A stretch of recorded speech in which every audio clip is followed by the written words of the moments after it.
Boda boda oye. Nawe mama boda boda? Miono kazi kwa kweli. Mheshimiwa diwani wetu wa kata yetu ya Miono, natambua uwepo wa mwenyekiti wetu wa Chama cha Mapinduzi wa kata, katibu wetu wa CCM wa wilaya ya Bagamoyo, viongozi wote mliopo katika eneo hili. Natambua pia uwepo wa mkurugenzi wa halmashauri yetu ya Chalinze. Wenzangu wana Miono, asalamu alaykum. Mheshimiwa diwani, niendelee kukupongeza sana kwanza kwa kazi nzuri unaendelea kufanya. Kwa hakika huu ndio diwani, na diwani kazi kubwa ni kusemea watu, hasa makundi haya ya vijana ambao wanapambana kuondoka katika makundi ya watu wa ovyo ili waje kwenye makundi ya kuzalisha na kutengeneza maendeleo katika maeneo yao. Vijana wamesema hapa kupitia mwenyekiti wao, na kama ulivyowashauri, ushauri huo ni mzuri ukatekelezwa, wa kuunda vikundi ili vijana waweze kukopeshwa, kwa sababu fedha zinazotafutwa na halmashauri ya Chalinze ni fedha zao, na hivyo tunapokusanya fedha zile, kama ingekuwa ni kanisani unasema kwamba fungu la 10 linatakiwa lirudi kwa vijana wenyewe wa Miono ambao ndio wazalishaji wakubwa.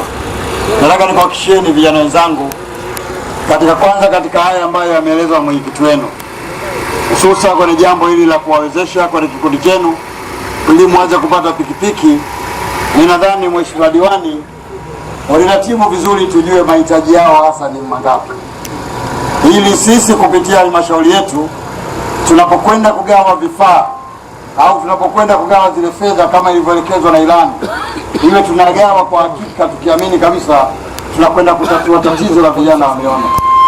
Mwenyekiti wao ameeleza kwa jumla, lakini kiangalia hapa naona vijana ni wengi sana. Siwezi kusema kwamba tukachukue pikipiki 100 tutakujigawa, tutakuwa tunawaongopea vijana wetu, lakini hakika kwamba tunaweza tukasema kwamba katika awamu ya kwanza tuwatafutie pikipiki labda 10 au pikipiki 15 au pikipiki hata 5, lakini tujue kwamba tunapeleka pikipiki tukiwa na mpango mzuri wa utekelezaji wa majukumu yetu. Lakini limezungumzia jambo zuri ambalo kwangu mimi huwa mara nyingi sana ninawahimiza sana vijana wanapokuwa katika vikundi, ni lazima muwe na mfuko wa kuwezeshwa kufanya shughuli zenu za vikundi vyenu. Nimeeleza hapa juu ya mahitaji yenu, lakini mwenyekiti mzee, umeniweka kwenye mti afu umeniwekea kigoda chini, ukanipa kamba nijinyonge mwenyewe. Ndio naoye. Maana kasema vijana tunataka fedha za mfuko, hajasema shilingi ngapi, lakini mimi nataka nikuhakikishie mwenyekiti, una lolote la kuongeza? Unakuja kunipa mkono? Haya basi.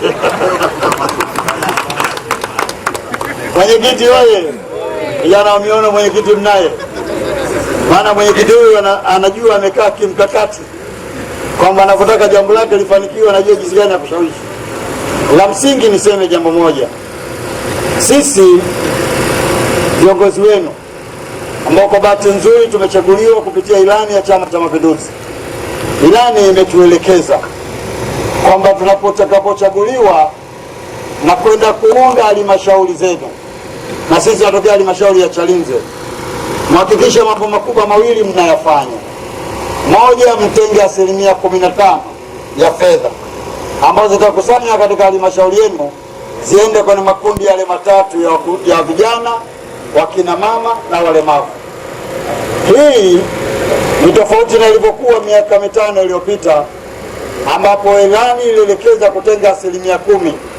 Safari hii tumeongeza 5%. Lakini 5% hii imeelekezwa kwamba 10% iende kwa vijana kama mkopo, lakini 5% ni kwa ajili ya kujenga miundombinu itakayowezesha vijana hao kufanya kazi waliokusudiwa. Kwa mfano nyinyi vijana bodaboda, maana yake 5% inaongezeka, hiyo iende kutumika kwa ajili ya kujenga yale maeneo ambayo mtapaki bodaboda zenu, lakini pia 5% hiyo itumike pia kununua hivi ambavyo mwenyekiti wenu amevita vikoti vile vya baridi ambavyo vitawatambulisha vijana wa Miono. Nataka nikuhakikishieni, kwa kuwa tuko na mkurugenzi hapa na tuko na mama maendeleo, kwanza jambo la mfuko wenu wa vijana Hili jambo nalisimamia mimi mwenyewe, wala simwagizi mtu, na maelekezo yangu mkurugenzi, kwa kwanza hawa vijana tuangalie katika pango letu kama za tukawatafutie kwa kwanza hata milioni 20-30 ili waweze mfuko wao kae vizuri. La pili, katika fedha zile ambazo tutakuwa tumeziweka kwa ajili ya kuwasaidia vijana, mama maendeleo ajue kwamba vijana 400 wa miono wanatakiwa kupata vijaketi vile vya kuwalinda na kifua ili waweze kukaa wenye afya njema, na sio baada ya kuendesha bodaboda jioni tuanze kupelekana hospitali. Miono oye! Kwa hiyo tumelimaliza, lakini vijana nyinyi mmesisitiza jingine juu ya kuona jinsi gani tunawasaidia katika lile geti la pale